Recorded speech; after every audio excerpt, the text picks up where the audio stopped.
Our panel today is Recording Woodwind Instruments 101. So this is going to be a little bit going through kind of the basics of recording, mixing considerations, miking considerations for specifically orchestral instruments. So we're going to start off with some introductions. Do you guys have anything to say before we continue? Yeah, I mean, like, just generally speaking, why we're here, but hi.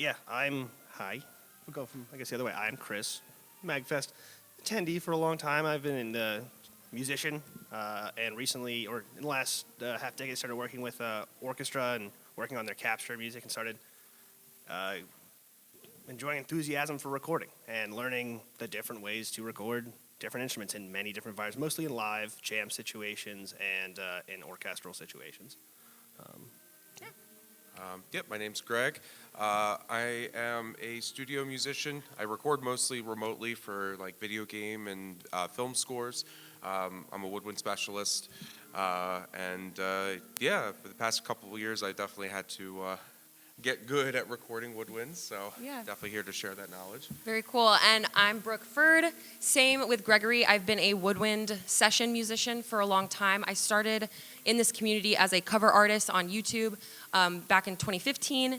And as most of you probably know, more and more people nowadays are kind of doing kind of their own DIY home studio setup, recording rather than going to an actual studio. So that's kind of becoming a little bit more of a thing. And so I kind of had to learn the audio engineering side of things as I, built that side of things. So we're going to talk a little bit about that. And then besides doing VGM stuff, I teach music theory and oboe at community college.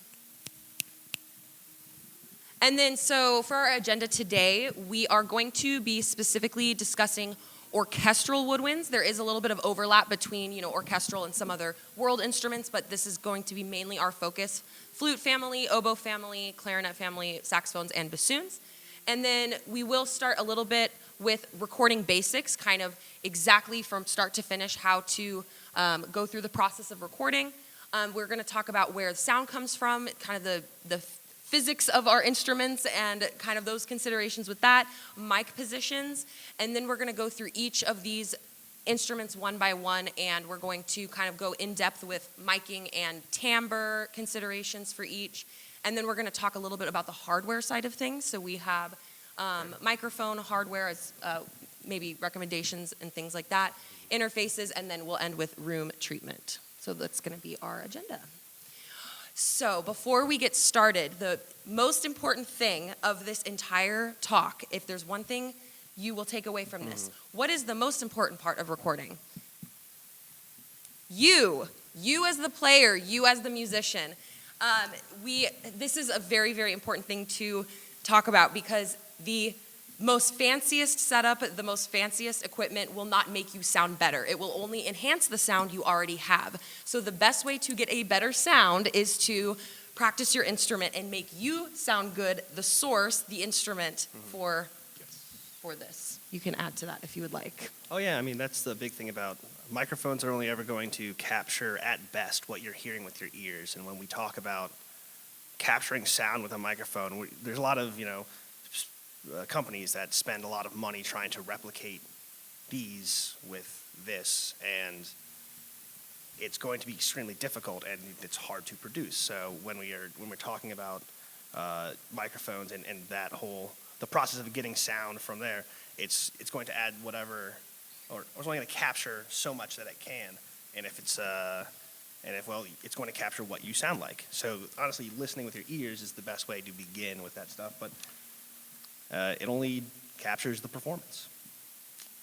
Yes, a microphone will not make you sound better. It will make you sound the same or worse. Yes. Yes. Oh, yes. It will not make you sound better. Okay.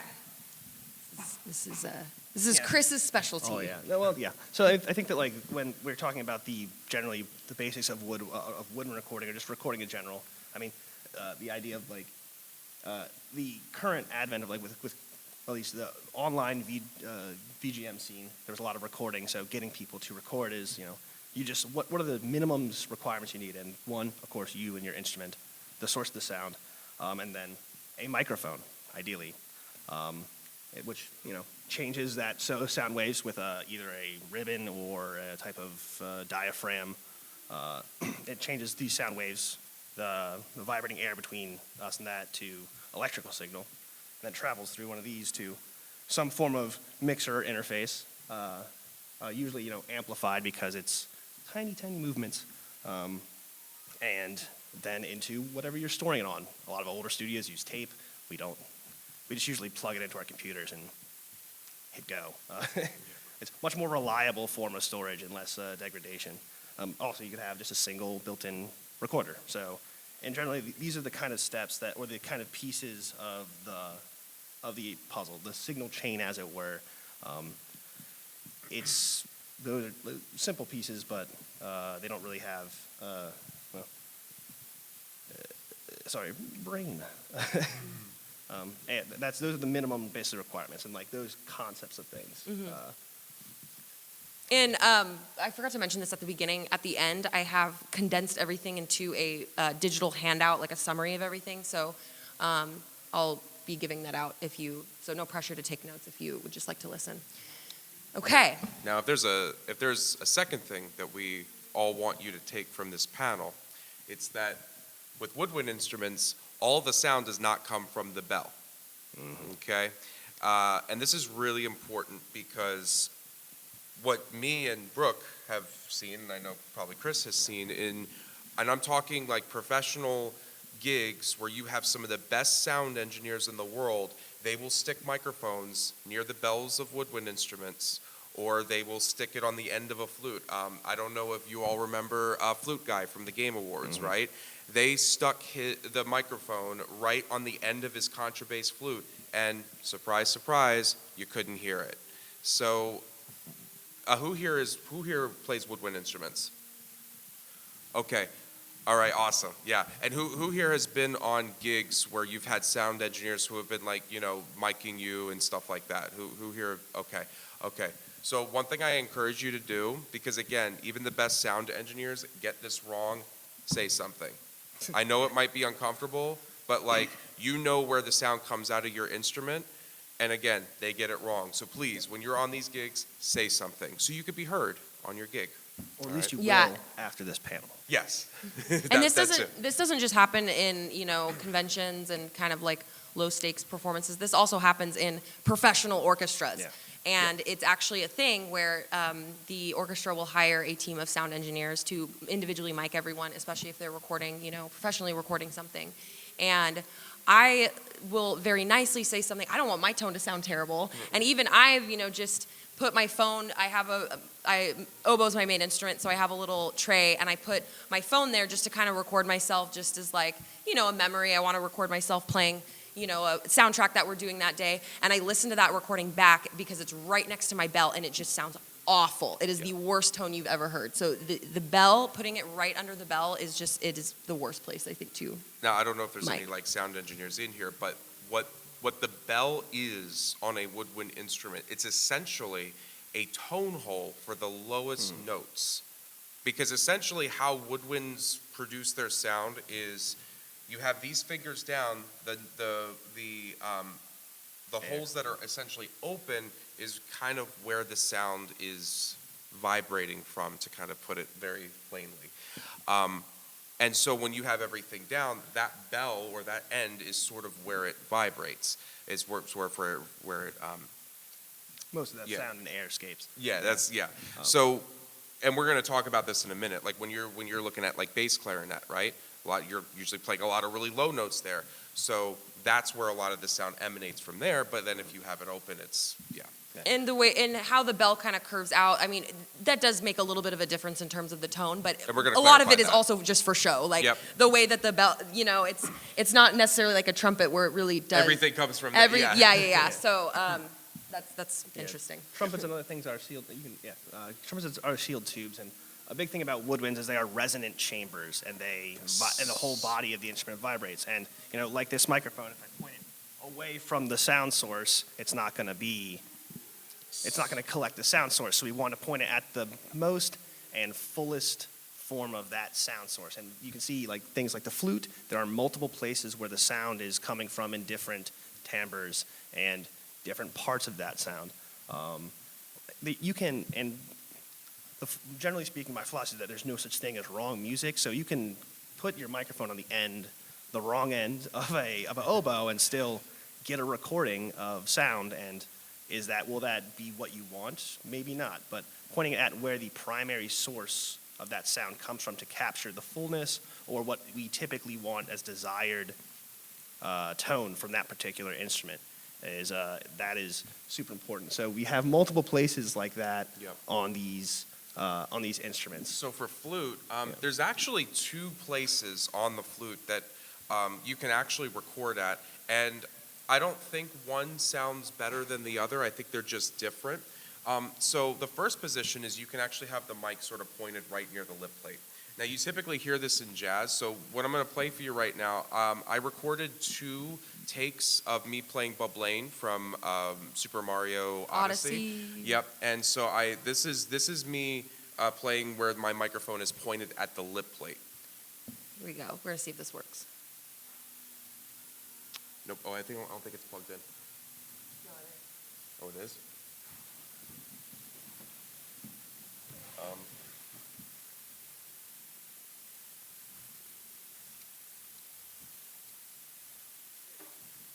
You can always come back to it.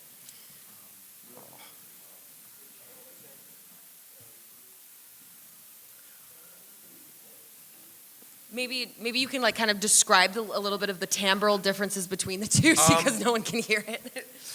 Because would you say it's like a matter of preference depending on whether it's closely above the keys or above the lip plate? Yeah. I think.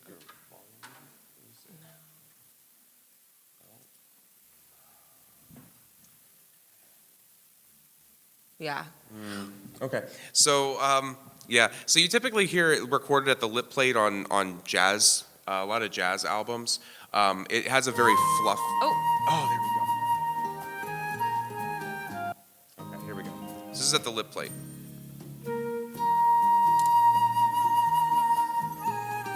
So you can hear it's kind of like a fluffy, full kind of a sound. Now the second position, just do the. I just love it so much I don't want to stop. Now this is at the key position. No. There we go.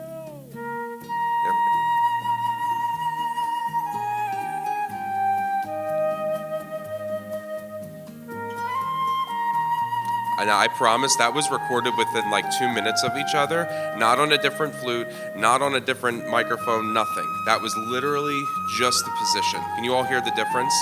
Yeah. It's pretty difference. drastic. And now with that, this is something we're going to talk about in a minute, you can also do a dual pickup. There are actually some flute mics I've seen where one is at the lip plate, one is at the keys, and you get both of those positions captured. But both of those are great, but again, not the end of the foot joint, which is, I don't know if you can point just where that is on the flute. You don't put anything there.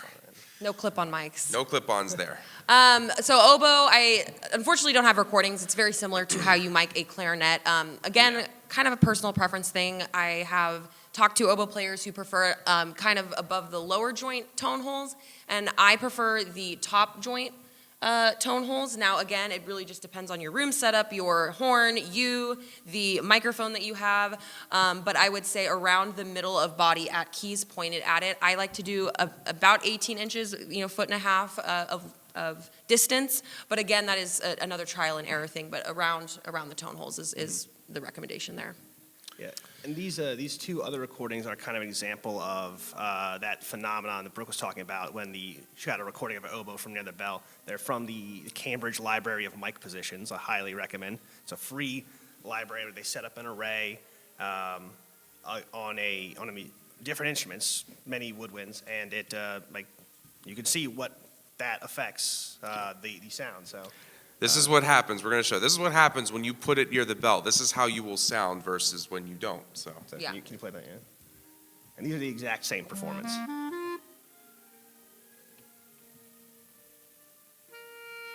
There we go. Okay. So that's at the middle of the body of the keys.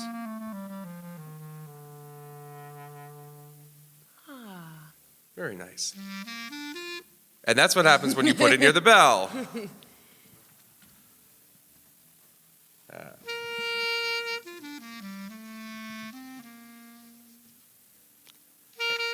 And, Yeah. and in some ways, that's not particularly unpleasant. It sounds like a 1920s, like old Disney movie. Which is like cool. But like it's also not necessarily the fullness of the clarinet that we are used to hearing in mostly orchestral settings. If you wanted the 1920s Disney, you can add that in post. Yes. But we want it mic'd properly with the best Yep. best raw stems. Okay, saxophone.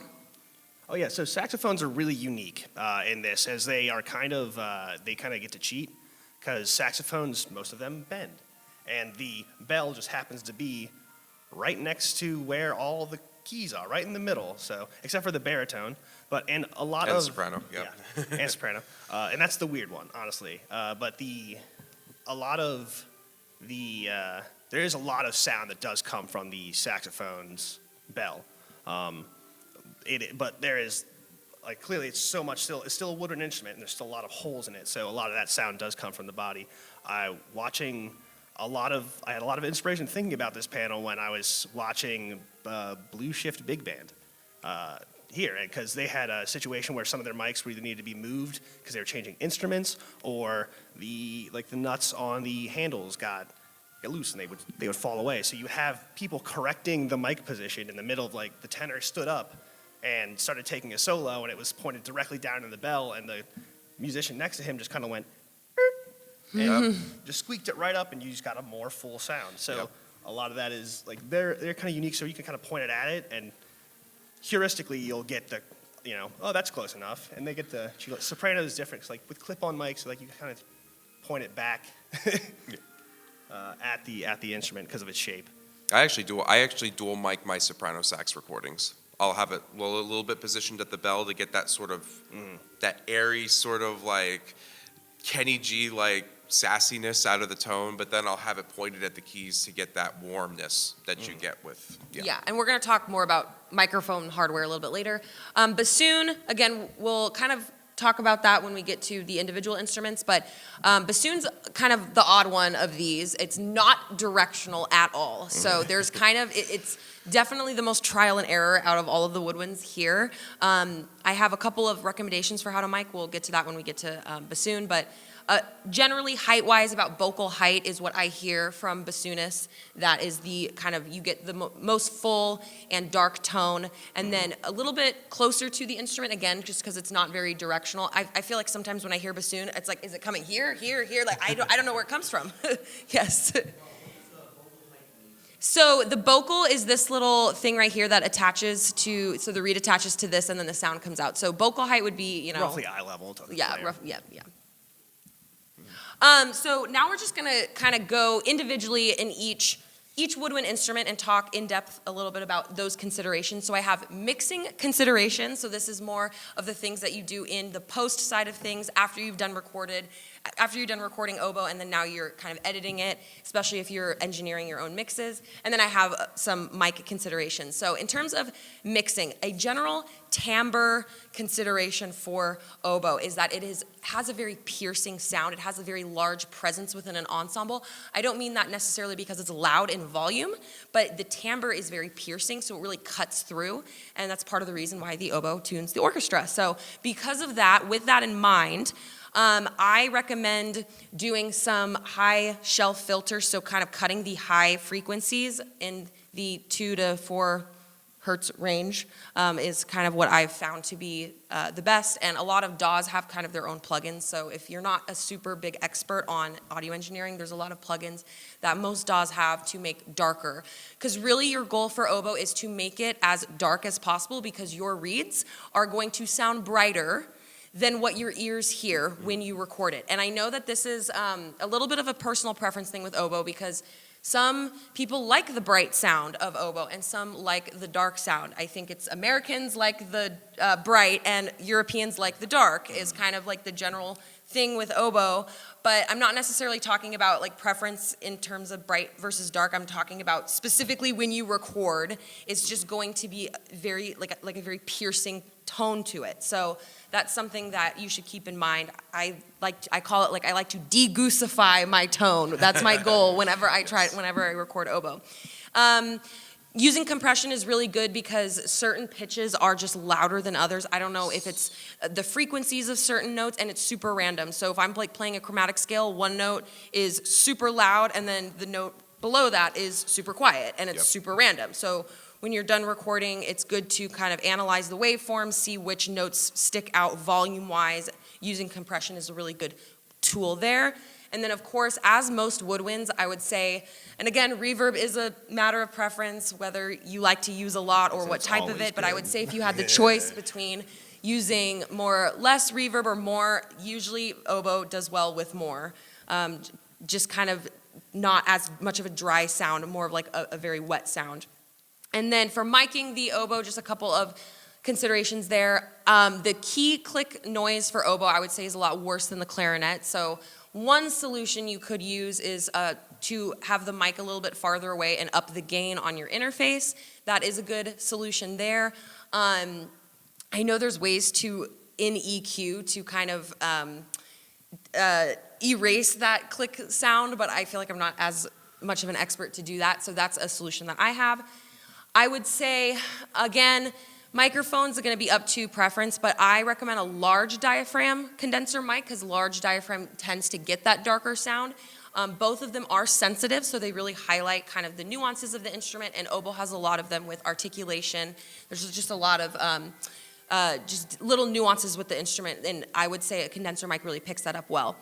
Overall, trial and error with your setup, that probably goes for everything we're saying here. It really depends on your room, you, the player, the instrument, everything. So I like to experiment with kind of placement of the mic, whether it's straight on, to the side. Maybe if it's straight on, it might be too directional and it might be too hot in the mix. So experiment with that a little bit, and this is about kind of a good distance if you do have a condenser mic, by the way. I added that visual there. So overall trial and error with your setup. Bassoon, little bit different. So bassoon is not a directional instrument, as I mentioned before, so lots of room treatment is needed for bassoon. I would say out of all the woodwinds, I would say probably the most difficult to mic. Oboe, for as difficult of an instrument oboe is, it mics pretty straightforward. Bassoon, however, it is not very straightforward. So a little bit difficult there. But in terms of timbre EQ, just a couple things about the bassoon. So sound projection is limited, so you're not going to get super large fortissimos and very small pianissimos there. Intonation can be very unstable with the bassoon, just keep that in mind. Small dynamic range. So in terms of EQ, rumble and muddiness are things you could play around with. These are kind of where those things are. These are the low mids and lows. And so you can play around with that if you're getting that rumble sound. I know bass traps, and Chris can probably speak better to this, but bass traps are kind of a good thing for that as well. And then, of course, compression. But yeah, okay. Okay, so talking about the flute. So one thing, we talked a little bit about mic positions on the flute. One thing I want to start off by saying about the flute in general is that compared to other instruments, the flute has a very uneven and inflexible dynamic range. And what do I mean by that? So just to kind of go down the list. First octave of the flute, it's really easy to sound very soft and dark and everything like that, but getting that to sound actually loud compared to other instruments, especially strings and brass, is incredibly hard, if not impossible, at certain dynamic ranges, right? So second octave is a little bit more balanced. You could get I want to say piano up until maybe forte, maybe more like mezzo forte compared to other instruments doing the same dynamic. And then when we go into the third octave, that octave really pierces, especially on the pitches that I listed right there. So going from A6 to D7, those pitches really pierce through. And now you might be wondering, well, how does this relate to recording? Well, the flute in its first octave, it's really easy for that to also get drowned out of your mix. And it also depends, so if you're working with a really skilled flute player and they're playing in the first octave, for those of you who are mixing or just sort of mixing yourself, pay attention to what voicing you use, So one of the ways we get colors out of the first octave of the flute is we change our voicing, right? So we'll either be using warm air, which gets you that really kind of like almost reedy tone when you're playing super, like trying to play super loudly in the low register, or you'll have that really lush dark tone. And depending on what voicing you're using, those are some great considerations for mixing. So, with using more warm air, you might want to, amplify the lower frequencies a little bit just to get that to sound a little bit more front and center in your mix, versus when you're doing sort of like that dark lush, you might want to trim down the upper frequencies a little bit.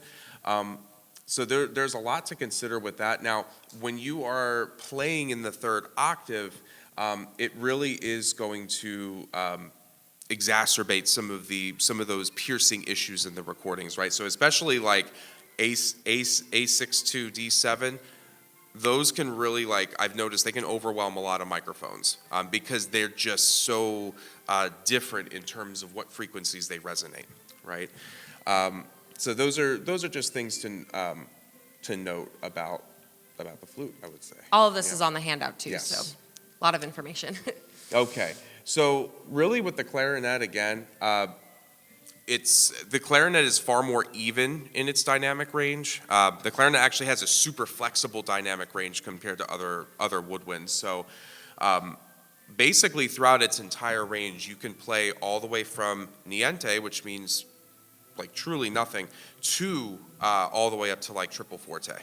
And pretty much in its entire range, it's really flexible in that regard, except for like its super, super top notes.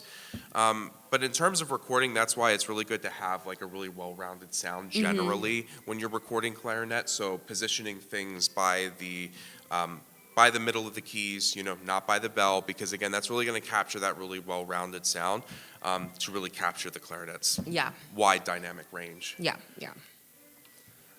And there's a lot of these things we've said other than general frequency things, but it's are really applicable to a lot of instruments in this. I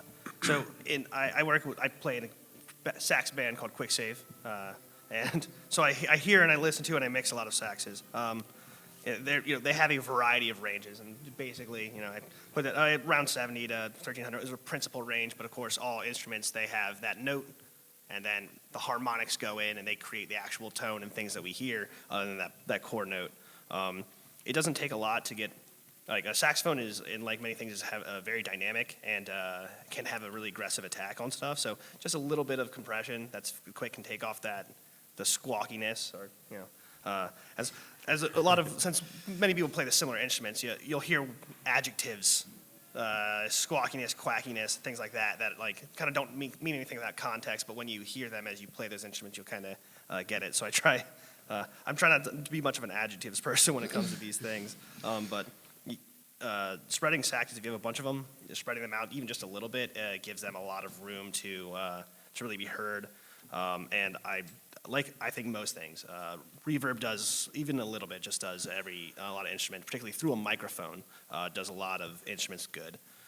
And if, the classic 80s sound, a lot of that's just heavy compression, delay, and reverb, using different things. When you're considering miking saxophone, I work a lot with clip-on microphones, so there is a particularly brightness and readiness to it that we get. If you're alone, of course, we're in live environments most of the time when I'm playing, saying there's 3 saxophones standing right next to each other, so they are all in each other's microphones. There's drums, there's a lot of things going on, so having a very isolated microphone is important there. But normally, I would say a large diaphragm, because there's a big sound to a lot of saxophones. They're very warm and very much in the human vocal range, like in the mid range. And closer mics will get a very intimate sound. And when you're choosing a mic, we actually, my baritone sax player, he likes a little more the reediness and a little of the high kind of duckiness to his baritone. So we like to use a clip-on mic even when recording alone versus in addition to a large diaphragm condenser. But of course, adding more microphones to any situation it can give some benefit. It also has diminishing returns in plenty of ways. Actually, in the previous slide, the bass clarinet. Yes, I was just, yeah. Yeah. That's the weird one. That's It's the another, weird. adding multiple mics, you can get a lot of like flute. You can, at the same time, you can get both types of the sound that you're getting, or the different varieties of sound come from your instrument that focus on different parts of that instrument's sound. Whether that be the, a flute with the key sound or the lip plate, even though the lip plate is much more common even in live scenarios, because it's there's a lot more of the tone coming from there, and the easier to isolate tone coming from there. Yeah. Adding extra microphones, we actually like to, the standard position of in front of the instrument, a little around eye height, aiming at it, and then my other saxophone player likes to record with a microphone behind him where his ears are, and when you combine those two, he kind of gets that more sound that you get in your head, where like how everything in like your voice is a little brighter, a little higher pitched than when you talk, and you hear it back. It's because your bones are resonating, so you hear everything deeper in your head, particularly when you're creating that sound and it's attached to your face and jaw and ears. But yeah, so the dual miking is another. It's good on the Really good on the bass clarinet, because the bass clarinet is weird in the sense that the bell is really only near the lowest keys. That again, not that really comes out of those keys unless you're playing like the lowest notes. Especially if you have a bass clarinet that's what we call a low C model. These are the ones that can hit really low notes. Those are on more of the professional models, but even more so with those, I find that dual miking is really beneficial. absolutely. And that leads us to different types of microphones. So, and as I said before, people think about expensive microphones, or there are companies that have a lot of reference microphones, spend a lot of time making them to sound like human ears. But when we choose a microphone, we're not choosing between your ears and an on-microphone thing. You're choosing between the microphones you have, and usually like an SM58, a cheap $100 microphone is effective. It will do everything you need. And that's what these and that gives a lot of variety. And that's just kind of generally speaking when it comes to microphones. So anything is good, just like as a caveat to this. But different types, you have, that's an SM57. It's basically the exact same thing as this right in front of me, just literally a different grill, same thing. And they've been $100 for the last 50 years. Mm-hmm. You can run them over with a truck. You can throw them in your bag. They won't break. Usually, they do sound a little different from each other. They're relatively considered flat. All the music you've heard practically has been recorded has at least one of those things on one of the instruments. You've heard it and you know what that microphone sounds like, despite maybe not knowing what that sounds like, because most of the music you've heard has that microphone included. And so that's kind of what I consider the basics of microphone, where you like the starting point. So just like you can spend, and outside of a lot of any type of, I guess, really outliers, these are generally, no mic is gonna be too bad. Like you'll find a $30 mic that sounds kind of, but your phone mic, of course, not a lot of compressions going on in this, a lot of other stuff, but it's not particularly good. But like anything in that area will sound relatively the same. You have small diaphragm condensers. These are condenser microphones. They use typically phantom power or a more sensitive transistors to pick up a more full sound and are much more sensitive. And I have, despite saying I wasn't using a lot of adjectives, I did very simply have a kind of a single word describing these different types of microphones. So like condenser microphones tend to be a lot more sensitive than your dynamics, and you would want to, and these are really good for solo recordings and particularly for woodwinds. Large diaphragms have a much warmer sound, where small ones tend to be brighter and really responsive in articulation and a lot of low and high end. The large diaphragms have much better response in the middle, tendingly. The cool thing about small diaphragms is they come in pairs a lot of times, and you can get really good ones for like $150 for two. So it's pretty cheap. And then you can practice doing different miking positions while playing the same thing. Large diaphragm condensers are very similar. They just use the same thing. They have a capsule with a thin membrane. These are also just the same kind of concept, just one is about an inch wide and the other ones are less than that. And those tend to have a much better response in the mids and be a lot warmer. Also sensitive, but they also tend to come with a bigger price tag. Usual good ones, and you tend to find diminishing returns around $300 if you really want to get invested. It's definitely, as we've heard a lot of from them and from me, they're really good for recording at home and recording these particular types of instruments. Anything, brighter trumpets, other types of instruments deal with different microphones. A lot of woodwinds really benefit from having those things, a large diaphragm condenser. The second and last one I have is just ribbon mics, which are kind of, in my opinion, a little bit of a novelty, but very cool. They're extremely delicate, and then I mean that in sound, where they can pick up a lot of the things that condensers are without being overly sensitive. But they are, you have to be careful with them. They are, generally speaking, very expensive. A lot of them are old. Even new ones are like Royer ribbon microphones are really common. They're around $1,200, and yeah. And if you accidentally run power, phantom power through them, you're probably going to break it. So you have to be very careful with them. And of course, as you always treat all your things well, but they're very useful. And if you can use one and you like the sound of them, absolutely go for it. They're very cool. And then the final type is not really, it's a very unique scenario of dual mics or pickups on particularly things like clarinets are very common. Saxophones have them. I've seen them on flutes. Yeah, they're very good. There's ones for flutes. Yeah. Yep. A lot of things where there's multiple sound portions coming out of your instrument, and you want those two things, and it typically convolutes those into a single signal. And a lot of times, I call them pickups here because they run at a high Z, or basically a high impedance signal, so you can run it through effects. These are great for live scenarios, or just simply having this particular instruments that require them. Yeah. And then, of course, the next portion of our little signal chain is interfaces, and and everyone can have an opinion on what's good, what's bad, what sounds certain ways. At the end of the day, you really just want something from each of these categories to get your sounds recorded. To break down a little bit of what there's a lot of numbers that get thrown around on.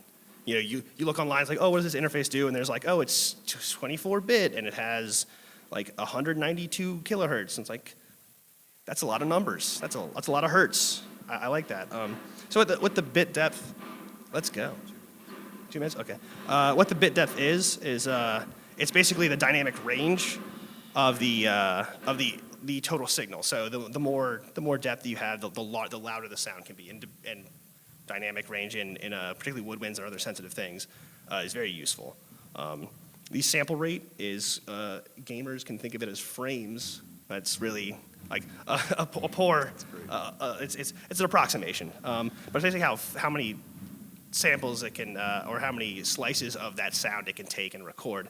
Mathematically speaking, 441 can cover the entire spectrum that we can hear. But most people, and most interfaces come with higher sample rates. You're generally speaking not gonna notice the difference between 48 and 441. Probably not gonna notice the difference between 96 and 48. But they tend to act differently inside of DAWs and other. I have seen that and heard that higher sampling rates are really good for. They tend to lend to better effects. We're out of time. Well, we'll just wrap it up. It's okay. Yeah. The preamp is basically what makes the signal stronger, and that's just part of it. And everything adds a little bit of a color. And make sure that you have the right input, a USB. Yeah. Okay. You're right. Okay. Room treatment, use it. Yeah.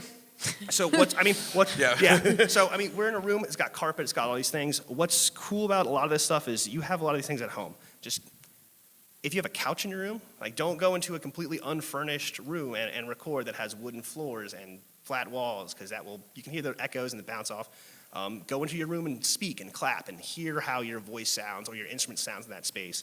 A lot of times what you have there is enough to diffuse the sound in ways. A lot of times your small spaces won't need diffusion as much because you don't need to spread the sound that much. But having bass traps are really common for low things. Those are kind of complex, but they're basically big structures that sit in your corners because that's where low frequencies tend to build up. They do build up. And it's something that you might not notice because they are rather low, but your microphone certainly will. The deader, the better. Yeah, because you can always add more room in post. And if you're sending it to an engineer and they're doing the mixing, make sure you send it as raw as possible because they can do what they want with it. They can do the frequencies that they want. They can add this stuff in post. Okay. I think that is pretty much it. we are We at have time. a digital version of the summary handout. It's pretty much a condensed summary. We also have like microphone recommendations, different hardware things there, and then each instrument. So we have that QR code on the left, and then our social medias are on the right. And yeah, All right, yeah. Thank you. Thank you do for we coming. have time for questions? Sure. Okay, yep, Yeah, come and talk to us if you have a question. okay. Cool.